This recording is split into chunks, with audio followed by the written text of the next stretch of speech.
आज स्टील से रिलेटेड कुछ क्वेश्चन, कुछ टॉपिक देखेंगे। देखिए, मान लीजिए ये आपका कोई प्लेट है, ठीक है, ये आपका कोई प्लेट है। इस प्लेट को आप किसी दूसरे प्लेट के साथ कनेक्ट कर रहे हो।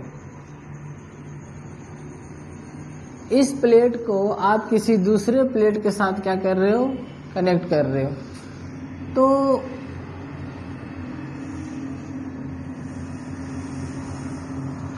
कनेक्ट करने के लिए दो चीजें हो सकती है, या तो आप बोल्ट या रिवेट से कस दो, या तो आप वेल्डिंग कर दो। हम यहाँ रिवेट से आपको बताएंगे, ठीक। देखिए, एक रिवेट यहाँ लगा दिए, एक रिवेट यहाँ लगा दिए, एक रिवेट यहाँ लगा दिए, ठीक है। आप ऐसे भी कर सकते हो, एक रिवेट यहाँ लगाइए, फिर यहाँ लगाइए, फिर यहाँ लगाइए, या फिर यहाँ लगाइए, यहाँ लगाइए, यहाँ लगाइए। इस तरह से रिवेट से हम क्या करेंगे, दोनों प्लेट को आपस में जॉइंट कर देंगे। अब इसमें देखिए, मान लेते हैं इस प्लेट पे जो फोर्स है वो इस डायरेक्शन में लग रहा है, इस प्लेट पे जो फोर्स इस डायरेक्शन में लग रहा है, तो मतलब यहाँ पर ही जो आपका स्ट्रेस आएगा, ये मेंबर जो हो गया आपका एक टेंशन मेंबर हो गया। ये कैसा हो गया, टेंशन मेंबर। फिलहाल वो बाद में देखेंगे टेंशन मेंबर, कंप्रेशन मेंबर। इस डायरेक्शन में आपका फोर्स लग रहा है। तो समझिए, ये जो रिवेट लाइन है, ये जो रिवेट है, आप इसको इस तरह से यदि dot dot dot dot dot dot यदि मिला दो,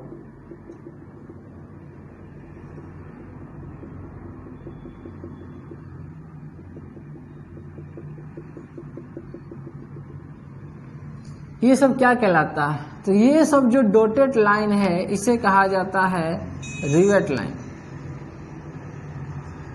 रिवेट लाइन, या फिर गेज लाइन, या फिर बेक लाइन, ठीक है। ये आपका रिवेट लाइन हो गया, ये भी आपका रिवेट लाइन हो गया, और ये भी आपका रिवेट लाइन हो गया। इन तीनों को आप रिवेट लाइन, गेज लाइन या बेक लाइन कह सकते हैं, एक ही नाम है। अब देखिए, एक टर्म आता है पिच। समझिए पिच होता क्या है। फोर्स, देखिए फोर्स का डायरेक्शन इधर है, फोर्स इस डायरेक्शन में लग रहा है, और इसी डायरेक्शन में यदि हम इन दो रिवेट के बीच का दूरी यदि फाइंड कर ले, तो ये जो दो रिवेट है, ये चाहे ये, तो ये जो आपका डिस्टेंस आ रहा है, ये जो आपका डिस्टेंस आ रहा है, दो रिवेट के सेंटर से सेंटर का जो बीच का दूरी आ रहा है, वही आपका कहलाएगा पिच। वही क्या कहलाएगा आपका, पिच। तो पिच हमेशा फोर्स के डायरेक्शन में होता है। पिच क्या होता है, हमेशा पैरेलल टू फोर्स। तो ये डिस्टेंस आपको इस तरह से नापना होगा, दो रिवेट के बीच का जो दूरी है फोर्स के डायरेक्शन में, वो आपका कहलाएगा पिच। इतना समझ में आया। अब देखिए, अब होता है आपका गेज। गेज किसे कहेंगे, तो देखिए फोर्स इधर लग रहा है, लेकिन फोर्स के परपेंडिकुलर के डायरेक्शन में इस रिवेट से लेके इस रिवेट के जो बीच का दूरी है, इस रिवेट से लेके इस रिवेट का जो सेंटर टू सेंटर दूरी है, यही आपका कहलाएगा क्या, गेज। यही क्या कहलाएगा आपका, गेज डिस्टेंस कहलाएगा। क्या कहलाएगा, गेज, या फिर खाली गेज, गेज डिस्टेंस या गेज। तो ये क्या हुआ, ये परपेंडिकुलर टू फोर्स हुआ। इसका जो हम मेजरमेंट कर रहे हैं, फोर्स के परपेंडिकुलर डायरेक्शन में हम इसका मेजरमेंट कर रहे हैं, तो ये हमेशा फोर्स के परपेंडिकुलर में होता है। क्लियर है। अब देखिए, नेक्स्ट आता है आपका एज डिस्टेंस।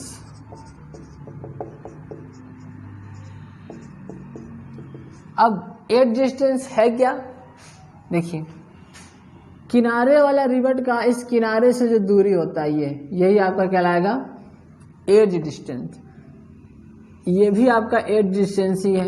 यहाँ से लेके यहाँ तक का जो दूरी है, किनारे से लेके यहाँ तक का एज डिस्टेंस है। यहाँ से लेके किनारे तक का जो ये दूरी है ये भी क्या कहलाएगा, आपका एज डिस्टेंस ही कहलाएगा। तो क्लियर हो गया समझ में, एज डिस्टेंस समझ में आ गया। अब देखिए पिच की हम बात करते हैं, ठीक है। पिच की यदि हम बात करें तो ये मिनिमम पिच होता है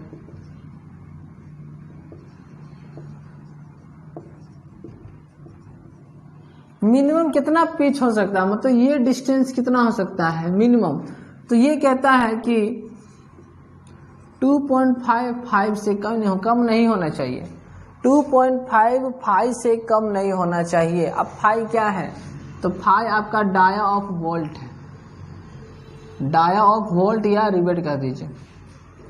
तो रिवेट या वोल्ट का जो डाया है डायमीटर, उसके डायमीटर से 2.5 गुना से कम नहीं होना चाहिए, 2.5 गुना से कम नहीं होना चाहिए, ठीक है।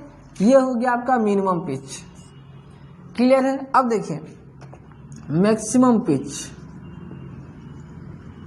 मैक्सिमम पिच बोला जाता है कि 32 टी से ज्यादा नहीं होना चाहिए या फिर 300 mm से ज्यादा नहीं होना चाहिए। इसमें से जो छोटा हो, इसमें से जो छोटा हो, जो लेसर हो, उसी को कंसिडर किया जाएगा, ठीक है। 32 टी, या तो 32 टी रहे या तो 300 mm रहे, इन दोनों में से जो छोटा है पिच का मैक्सिमम डिस्टेंस वही होना चाहिए, मैक्सिमम वैल्यू वही होना चाहिए, ठीक है। टी क्या है, टी है thickness of thinner plate, thickness of thinner plate. दो प्लेट है ना, इस प्लेट में से जो पतला होगा उसी का थिकनेस हम यहाँ पर ही कंसिडर करेंगे, ठीक है। तो ये हो गया आपका मैक्सिमम पिच। मिनिमम पिच था आपका जो डाया है वोल्ट का, उसका 2.5 गुना से कम नहीं होना चाहिए। मैक्सिमम पिच जो थिकनेस है प्लेट का, मिनिमम थिकनेस उसके 32 गुना से या फिर 300 mm, इन दोनों में से जो छोटा हो वही कंसिडर करना है, वही आपका मैक्सिमम पिच होगा, ठीक है। टेंशन मेंबर के लिए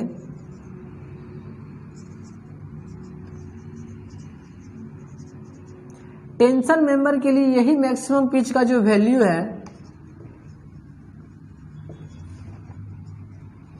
वो हो जाता है आपका 16 टी या 200 mm, 16 टी या 200 mm, इससे ज्यादा नहीं होना चाहिए।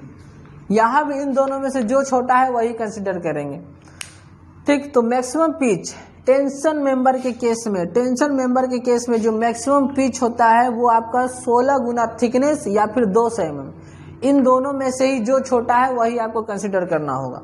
ये क्लियर हो गया। अब देखिए, अब होता है कंप्रेशन मेंबर के लिए। कंप्रेशन मेंबर, तो कंप्रेशन मेंबर के लिए मैक्सिमम पिच का जो वैल्यू होता है वो क्या होता है, वो होता है आपका 12T और 200 mm, इन दोनों में से भी जो छोटा हो, इससे बड़ा नहीं होना चाहिए, इन दोनों में से जो छोटा हो उससे बड़ा नहीं होना चाहिए। समझ में आया। टेंशन मेंबर के लिए मैक्सिमम पिच होना चाहिए 16T या फिर 200 mm, कंप्रेशन मेंबर के लिए मैक्सिमम पिच होना चाहिए 12T या फिर 200 mm। इतना समझ में आया। चलिए आगे बढ़ते हैं। अब देखिए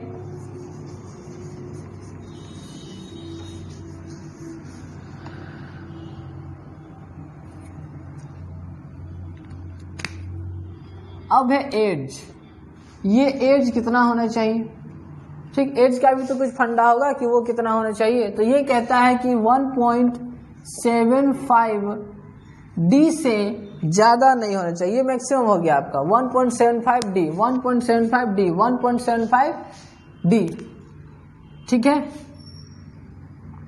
जब आप हाथ से ठोक रहे हो, हाथ से आप जब रिपीट लगा रहे हो उस समय आपका 1.75 डी होना चाहिए, लेकिन जब आप मशीन से करते हो तो 1.5 डी से कम नहीं होना चाहिए, 1.5 डी से कम नहीं होना चाहिए। डी क्या है, डी आपका डाया ऑफ वोल्ट है, डाया ऑफ वोल्ट, ठीक है। क्लियर हो गया। तो इतना सारा कंसेप्ट है, पिच हो गया, पिच के बाद आपका पिच का मैक्सिमम वैल्यू, मिनिमम वैल्यू हो गया, मैक्सिमम वैल्यू हो गया, टेंशन मेंबर के लिए मैक्सिमम वैल्यू हो गया, कंप्रेशन मेंबर के लिए मैक्सिमम वैल्यू हो गया है, और ये आपका एज डिस्टेंस हो गया, रह गया गेज डिस्टेंस। तो गेज डिस्टेंस पिच डिस्टेंस के ही ऑलमोस्ट बराबर होता है। ठीक है, समझ में आया? मिलते हैं नेक्स्ट वीडियो में। जय हिंद।